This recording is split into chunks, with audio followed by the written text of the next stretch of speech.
We're gonna go live in just a sec. So you let me know, Alyssa, when we're live.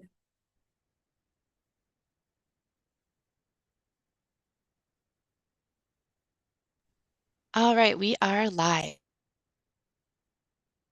Okay, hello everyone and welcome. My name is Dr. Emily Lin and the Associate Dean of the Graduate College, and I am certainly thrilled to welcome you to our 10th annual Rebel Grad Slam 3-minute thesis competition. The 3-minute thesis, or 3MT competition model, was developed at the University of Queensland in Australia in 2008. It spread to other universities in Australia and New Zealand, and that was in 2009 and 2010. By 2011, the 3MT competition phenomena had spread around the globe, and now more than 600 universities from more than 65 countries hold this competition. In 2014, UNLV held our first 3MT, the Rebel Grad Slam competition, and this year is our 10th annual Research Rumble.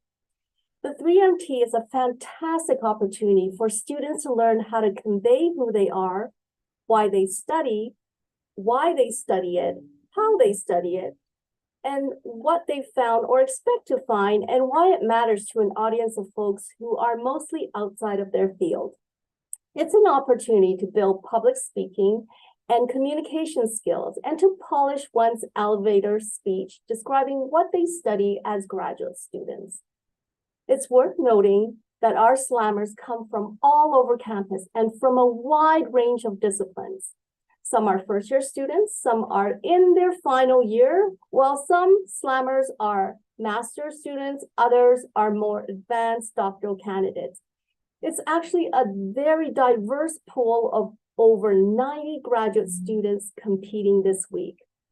So today we have a group of UNLV graduate students who have been randomly assigned to compete in this preliminary session. Each will present their research in 3 minutes or less using just one slide and no props. We will introduce each student and then start the timer. If a student goes over 3 minutes, they will be eliminated from the competition, unfortunately. Slammers are encouraged to pace themselves and use their 3 minutes without going over. It's really not easy, but it's what the 3MT is all about. Slammers, please make sure to keep your microphone on mute and video off when other competitors are presenting. Only turn on your microphone and video when you are presenting. Please be sure to stay for the entire session, even after you are done presenting. If you have any questions, please type them in the chat in between presenters. Please do not use chat during anyone else's presentation, as it may be distracting.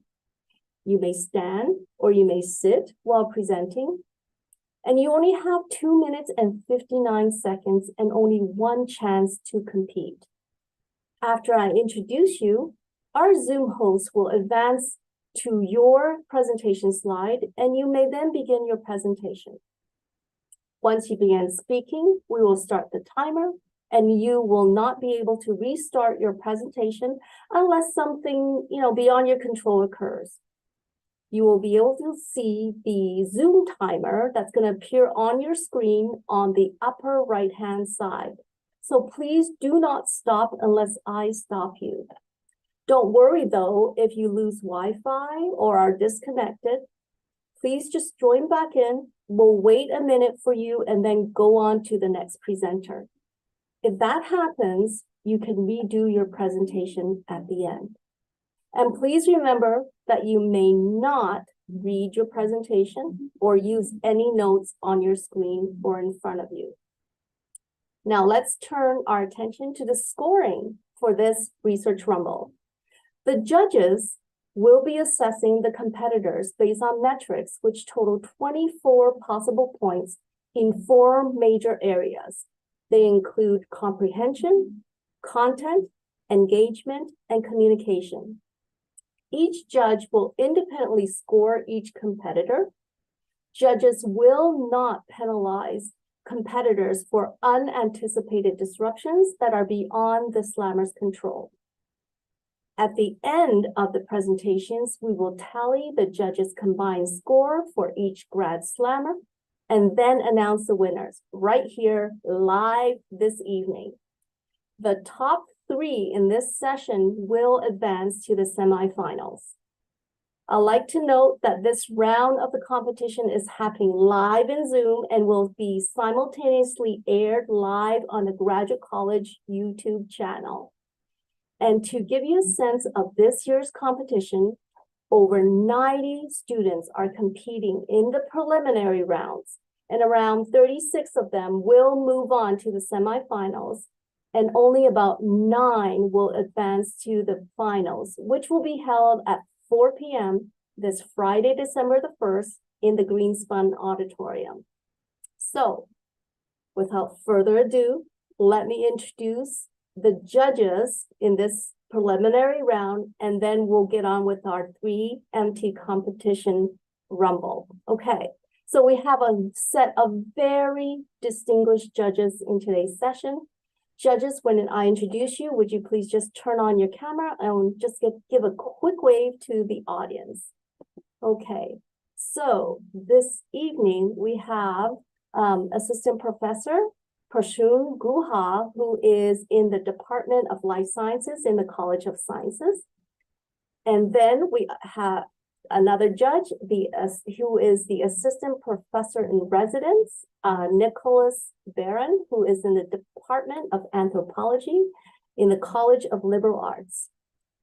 Next, we have Associate Professor Lisa Bendixson, who is in the Educational Psychology Department in the College of Education. We also have with us Assistant Professor Jamie Carbajal, who is in the Applied Health Sciences in the School of Integrated Health Sciences.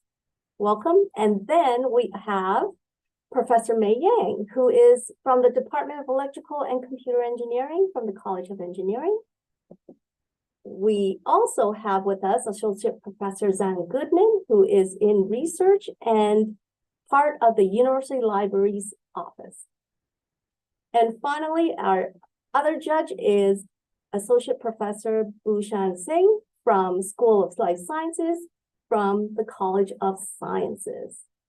So welcome and thank you so much for serving on our panel of distinguished judges today. We really appreciate you lending your time and expertise. Okay, all right, so we are ready now to begin the competition.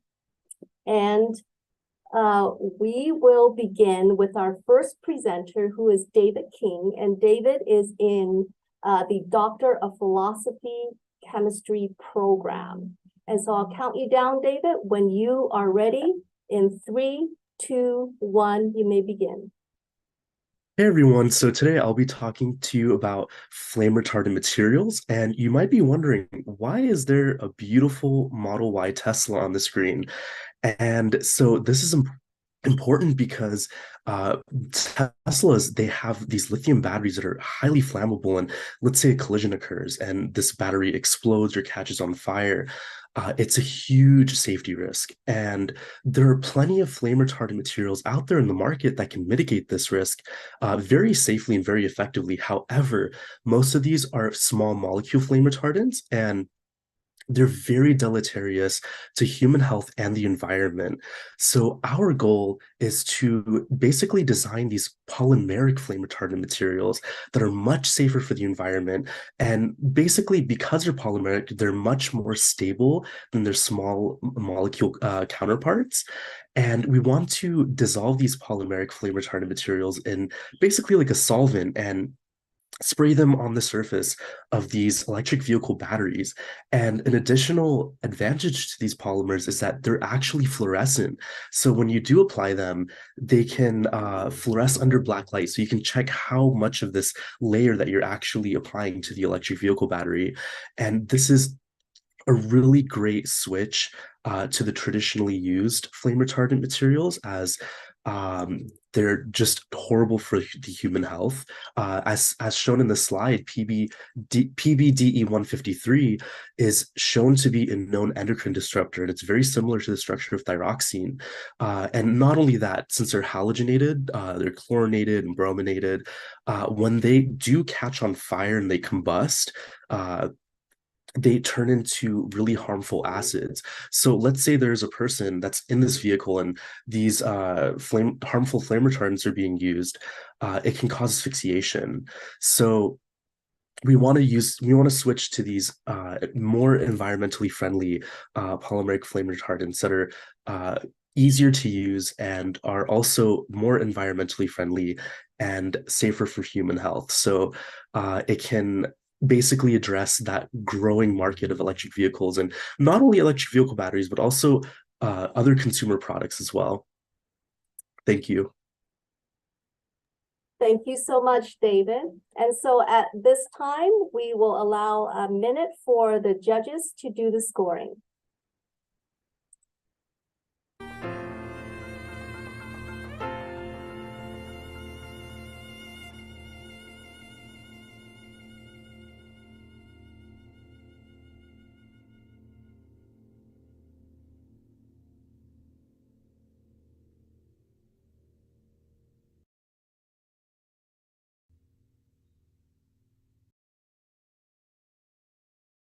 Like literally this morning,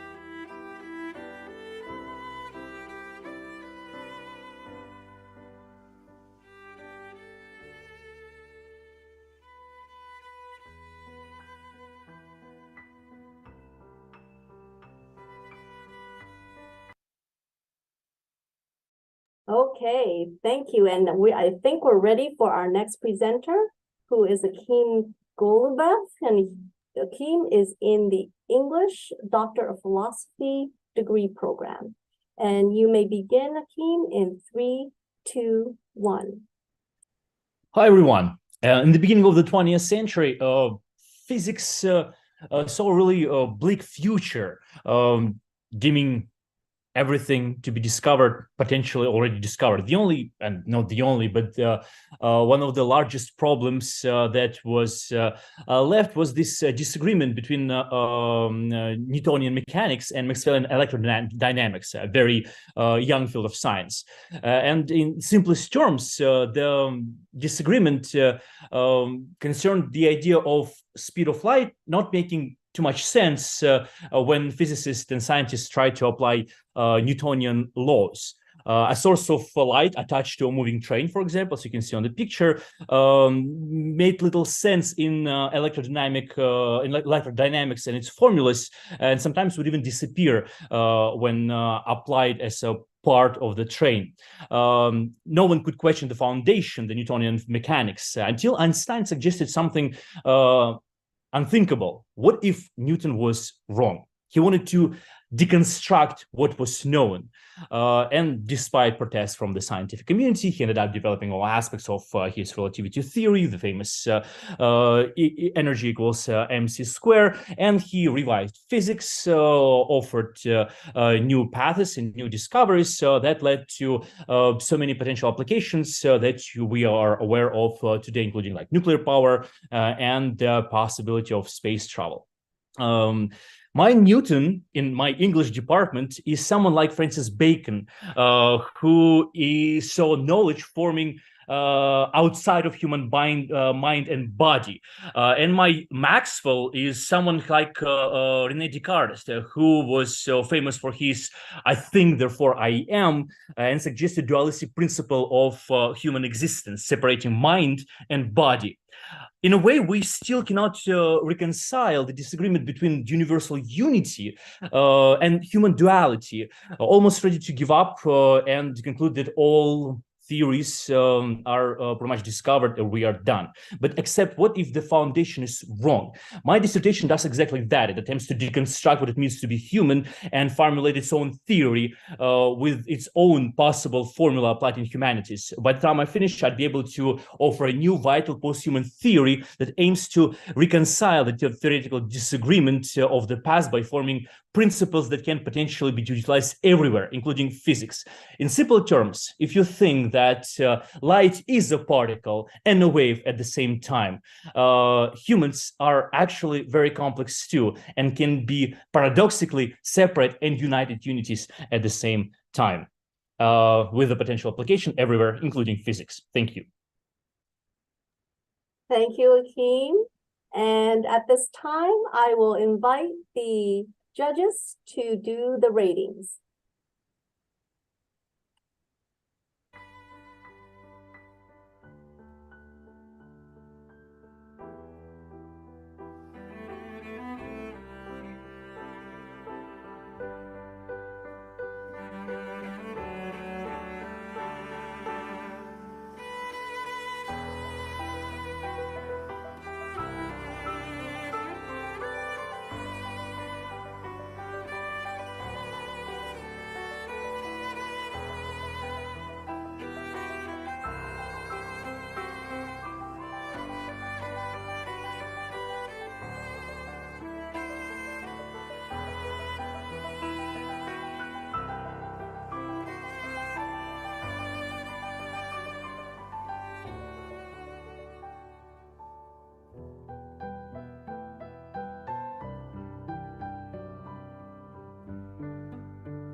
Okay, thank you. And I think we're ready for our next competitor, who is Ian Terry.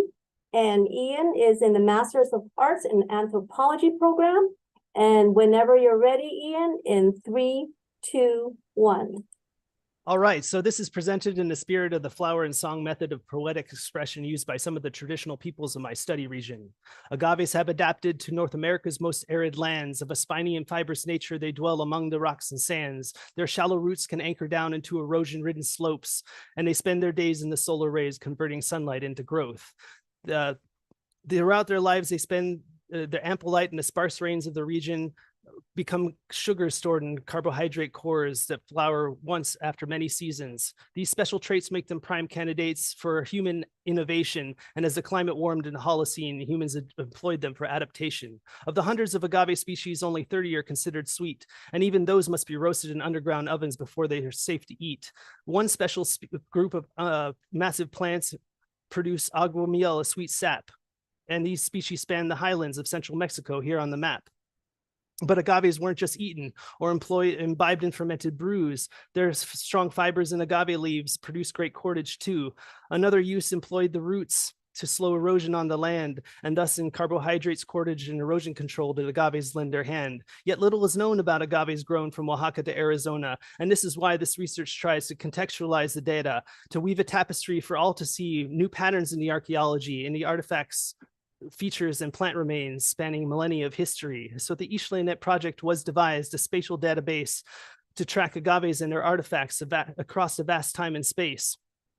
To begin, I selected 6 major sites featuring agave cultivation, and the artifacts, features, and plant remains there provide contextual information.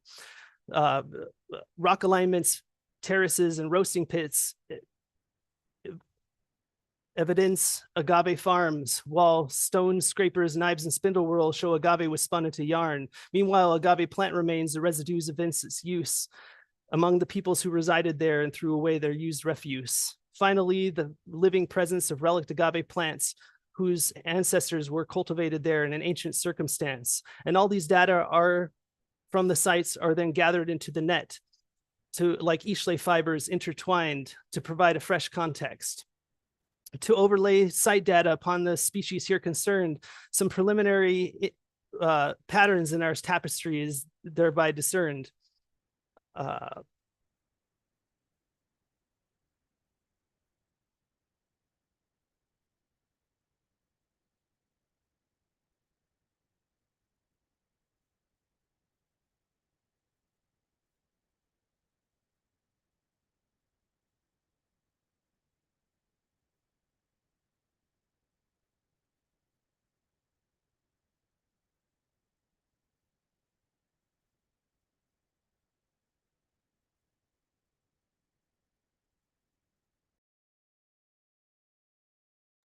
Okay, thank you so much, Ian. And at this time, we'll take a minute for the judges to do the ratings. Thank you.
Okay, and for our final competitor for this evening, we have Juanita Hinojosa, who is in the Doctor of Philosophy Higher Education program. And whenever you're ready, in 3, 2, 1. My family and I immigrated to the United States when I was 8 years old. I came here as an undocumented child, and at the age of 9, I was working in the fields alongside my father, picking cherries, apples, and pears. That was the fruit of the season. I only worked in the fields during the summer. During the school year, my family always prioritized my education. As you can imagine, as a Latina, first-generation immigrant who did not speak a word of English and who had to learn a whole new country's ways, there were certainly some disadvantages growing up in rural America as well. Some of these disadvantages were I had to learn English as a second language. I attended low-income, low-resource schools, and college preparatory courses were not as readily available. Now, while I was able to overcome these challenges, it was lonely at times. For example, having to code switch and what language I used, as well as having to adapt to my urban institution. Looking back, I now always wonder, would it have been so lonely had my institution had programs in place that learned and knew how to serve rural students? Which brings me to my dissertation topic. I'm exploring the experiences of Latinx attending rural Hispanic serving community colleges. 3 things that I would like to highlight from my review of literature so far is that 1, there are 3 clear distinctions in terms of areas of research that I have found that are serving rural communities. For example, there's an area of research on community colleges, there's an area of research on rural institutions, and an area of research of Hispanic serving institutions, which are institutions that enroll over 25% of their undergraduate student body who identify as Latinx. But you see where these 3 paths cross roads and where they intersect, that is what my research highlights. A couple of things that I have been able to find in terms of my lit review is that in regards to access to college, for rural students, it becomes a little bit more complex. First, in regards to the proximity of higher education institutions to them, if they have any at all. But another very interesting fact that I have found is that there are quite a bit of institutions that are minority serving that are serving rural communities. So for example, 33% of historically Black colleges and universities are rural institutions. 93% of tribal colleges and universities are also rural institutions, and community colleges as well. Over 58% of students attending 2-year institutions are doing so at rural institutions. So where these three intersect is in terms of really highlighting the lived experiences of Latinx students that are attending rural Hispanic serving community college. One of the other areas, and last thing I'd like to mention, is that I have found that the challenges that I shared with you earlier are challenges that students are continuing to face. So through my research, I hope that I'm able to highlight the experiences of students from an asset-based perspective by highlighting their experiences and their voices. From undocumented student to a scholar, I find that that is a passion of mine. Thank you so much for your time. Thank you so much, Juanita. And I will invite the judges to begin their scoring. And when they are done, to please hit submit. I would also like to thank you all so much for joining us in this preliminary round this evening. I'd also like to give a special shout out and thanks to our Grad Academy team, Alyssa Gardner and Jessica Soria, who's been working behind the scenes all day today. So they were able to make this entire 3MT event possible. So thank you to that team. And now, please stay tuned. Let's have our team tally up the results from today's session, and we will introduce tonight's winner of this preliminary round live in just a few minutes. And while only the top 3 winners of this round will progress to the semifinals, all the competitors tonight will receive a Rebel Grad Slam t-shirt. Slammers, you can get your t-shirts during the Rebel Grad Slam final reception that will happen this Friday. And for the preliminary round, the award schedule is as follows. For those who, the person who places first this evening will receive $300. The second place winner will receive $200, and the third place winner will receive $100. So I am going to let the judges do their final scoring, and I'll be right back when we have their results tallied. Okay, so just hang on and stay tuned, please.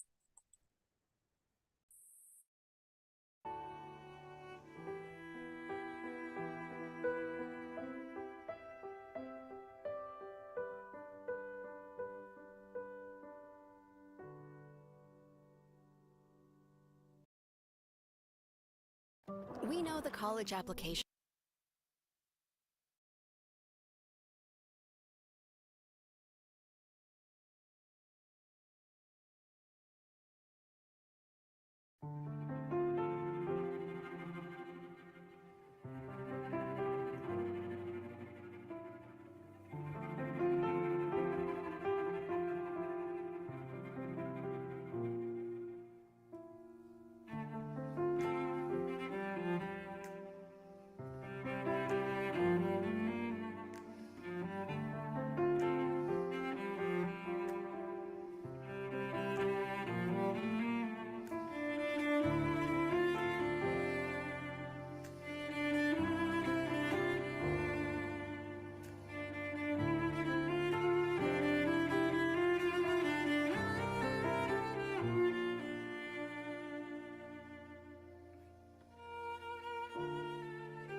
Okay, and I also want to thank Joshua Hager, who is also working behind the scenes with us tonight. All right, so are you ready?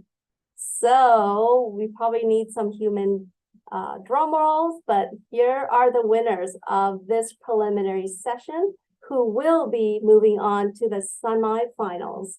And our third place finisher for this evening is Akeem Goluva. Congratulations. Our second place finisher is David King. Congratulations on the second place. And our first place winner for this evening is Juanita Hinojosa. So congratulations to you all and all of you for participating, Slammers. And thank you so much, distinguished judges. Without you, this event would not be possible. And thanks again, everyone, for your participation. Please join us for the semifinals. It's going to happen this Thursday, November the 30th at 9 a.m., 10 a.m., and 1:30 p.m. in the Student Union Philip Cohen Theater. And for the finals, please also join us this Friday, December the 1st at 4 p.m. in the Greenspun Auditorium. So lastly, we will have your Rebel Grad Slam t-shirts available at the finals reception area at 5 p.m. in the Greenspun Auditorium lobby.